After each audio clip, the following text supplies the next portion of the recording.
The Mitchells versus the Machines, otherwise known as Connected, is from Sony Pictures Animation, the studio known for the Smurfs, Hotel Transylvania, and the Emoji Movie. It also stars Phil Lord and Christopher Miller, the creators behind Cloudy with a Chance of Meatballs and the Lego Movie. It also has a Gravity Falls guy attached to it. And it seems like as of late, Sony Pictures has really been getting their act together. Especially after Into the Spider-Verse, it seems like they're going down a good path. For example, I've seen some of their movies that they have in the works, and it looks pretty promising. They're making movies for teenagers and adults. They no longer fall under that mindset of all movies are just made for kids. They're actually taking risks, they're actually doing something with their movies, and they're actually doing something interesting. And I do like that. Hey, they're doing better than Disney at the moment. So while Disney falls down the shitter, at least Sony's rising up to do more interesting things. And we're going to talk about this interesting thing right here. The Mitchells versus the Machines. Is it like Spider-Verse? No. I'm not going to be one of those dickhead YouTubers that waits until the end to answer your question. It's not like Spider-Verse, but it doesn't really need to be like Spider-Verse in order to be good. So, let's delve deep into this road trip and see if it's just as good as everybody claims it out to be. Let's go.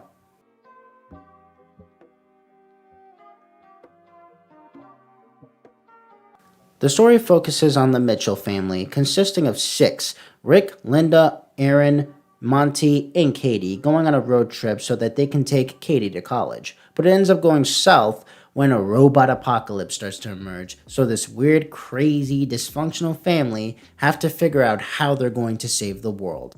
And I gotta say, off the back, when I saw the trailer, I thought that the movie was gonna be very predictable. And on paper, it really does seem that way. It's just a generic road trip story, along with an arc about two family members not liking each other, one family member not accepting this family member's choices, and then eventually it comes down to the climax where they decide to work together one last time. And it also has this lie revealed story bit in this movie. Yeah, it is kind of annoying, but what made this story great was execution. Because, wow, the execution in this movie is awesome. I did like it. And I actually did like the road trip story, and I did like the characters themselves. We'll get into them in a minute. I gotta say, the story, while generic as all hell, had great execution. You did a great job with it. And let's talk about the characters. I gotta say, on my fifth viewing, yes, I've watched this movie 5 times in a row, the characters in this movie are beyond likable and endearing, with the exception of one. Katie is the main character of the flick, and her whole thing is that she wants to become a filmmaker, which leads her into getting accepted into her film school, which is why she's excited to go to college to begin with. That, and she wants to get away from her family. And that's kind of my problem with Katie. She kind of acts like a dick towards her family, even going as far as manipulating Rick when they came up with a plan to take out all the robots. Yeah, she does learn her lesson at the end, but still. It kind of reminds me of that moment in Mars Needs Moms, where Milo said that his life would be a whole lot better if he didn't have a mother. While Katie is a little bit more likable than that little dickhead, it still is a little bit of a problem, given the fact that she has that mindset throughout most of the movie. We also have Oren, who is a total fanatic when it comes to dinosaurs. Like, he is obsessed with them, to the point where he gave up all of his motor skills just to fucking cram more knowledge about dinosaurs in his brain. There's Linda, the mother who acts as the heart and soul of the group, and Rick, a man who is a total nature guy and has a dislike towards modern day technology, to the point where he is a tech illiterate. And they have a dog named Manchi, and his whole joke is that he can't look straight. We have two robots, Eric and Deborah Bot 5000, who act as the comic reliefs of the feature while helping the Mitchells. We also have the main antagonist of the film, Pal, who kind of acts like Siri and Alexa if they grew sentient and decided to take over the world and get rid of humans because, well, we're not that great.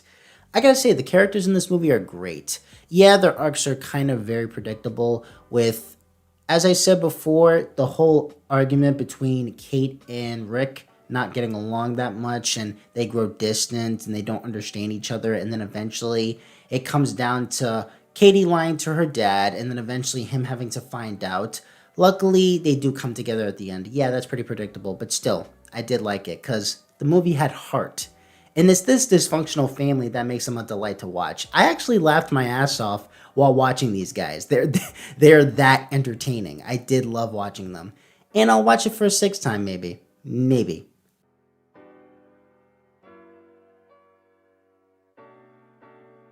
As you can see, the animation style is very similar to Spider-Verse, and I'm so glad, because if this was just another 3D CGI kids flick, I probably wouldn't rag on the animation that much.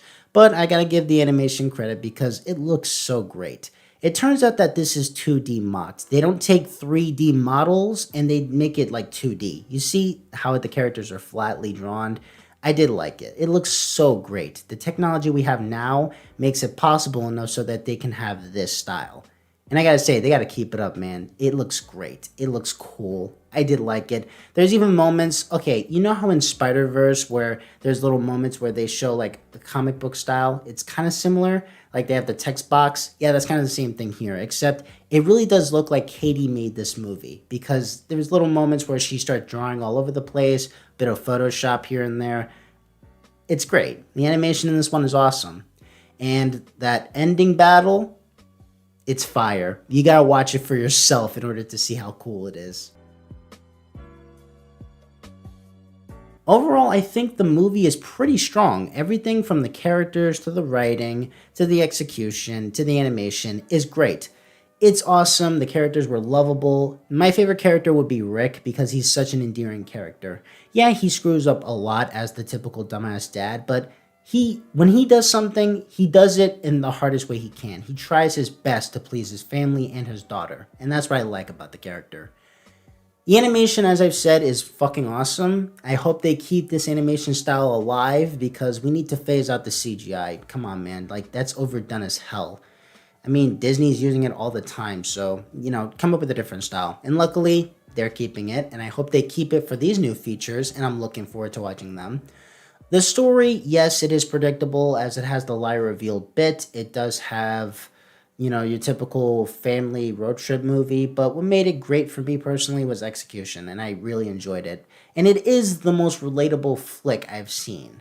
Like, this movie was just relatable because you have family members that drive you fucking crazy, and if you go on a road trip, you're gonna lose your goddamn mind because, oh boy, who would want to hang out with them for so long, right? That's what I love about it.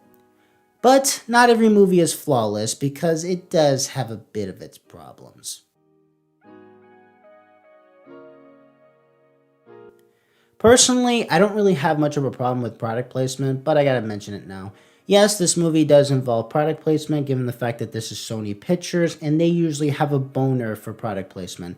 There's a Sony camera in here, there's YouTube, Twitter, Discord, Instagram, there's a bit of Sony product placement in here, but it's not really that bad because the story was just engaging to me. If you can make a story that's engaging, I'm not really gonna rag on you for product placement. And as I've said, the movie can be kind of predictable, and I know that's going to be some turnoff to some people. Like, I bet YMS will pretty much rank this movie a fucking 5 out of 10 because, oh, the story is just pretty generic. You know where it's going to go. But you get my point. He's probably just going to rag on it for how predictable it is. And it kind of is similar to Spider-Verse in a sense where you know where the story is going to go. Because in Spider-Verse, I knew what the story was going to go, but the animation was great. And even then, that movie was awesome. Here, similar. It is pretty predictable. There are moments where they use pop songs in this one. Yeah, at the ending. Kind of annoying, but at the same time, you don't really mind it that much because the story is that great and the characters are that lovable. There's some awkward moments where they have some internet memes in here, like the fucking monkey thing. That was a little, eh. It does have a moment where it does hammer in the message of you should always love your family. Yeah, you have that cliche going for it, where you have that generic message. But at the same time, it is heartwarming, so I don't really mind it that much. It's not really all bashing your head in, saying you should love your family or anything like that. Also, I do like how it has representation, as the main character, Katie, is gay. And I like how they don't hammer that in like, look, our character's gay. We're awesome. Respect us. They don't make that the whole fucking thing of her character. Luckily, she has more character than that.